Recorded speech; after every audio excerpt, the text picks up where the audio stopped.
ዘመኑ አልቋል፣ ጊዜው አልቋል። መጽሐፍ ቅዱስ ማቴዎስ ላይ የተጻፈው ቃል ተፈጽሟል። የትንቢቱ ቃል ተፈጽሟል። ለማስታወስ ያህል ይህን ልበላችሁ። መጽሐፍ ቅዱስ እንዲህ ይላል፣ ወንድም በወንድም ላይ፣ አባት በልጅ ላይ፣ ልጅ በአባት ላይ ይነሳል። በብዙ ቦታ መናወጥ ይሆናል። በብዙ ቦታ የምድር መረበሽ ይሆናል።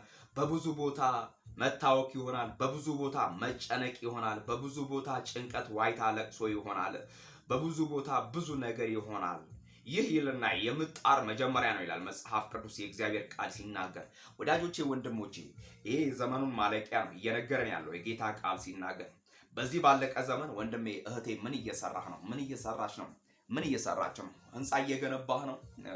ወይም በአካውንት ላይ የሆነ ነገር እያስቀመጥክ ነው? ከወንድምህ ላይ የሆነ ነገር እየመዘበርክ ነው? ምን እየሰራህ ነው? ተኝተህ ነው ያለኸው?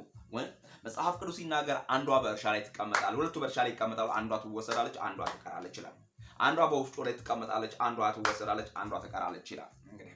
እንግዲህ በዚህ መሀል ከሚቀሩት እንዳትሆኑ እናንተ የአባቴ ብሩካን ከሚሄዱት ወይም ደግሞ ጌታን ከሚያገለግሉት በአብ ቀኝ ከሚቀመጡት እንድትሆኑ የነቃችሁ እንድትሆኑ ነግራችኋለሁ።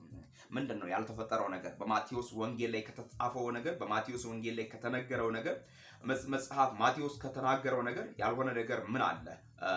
ይሄንን ልጠይቃችሁ እወዳለሁ። ስለዚህ እናንተ የአባቴ ብሩካን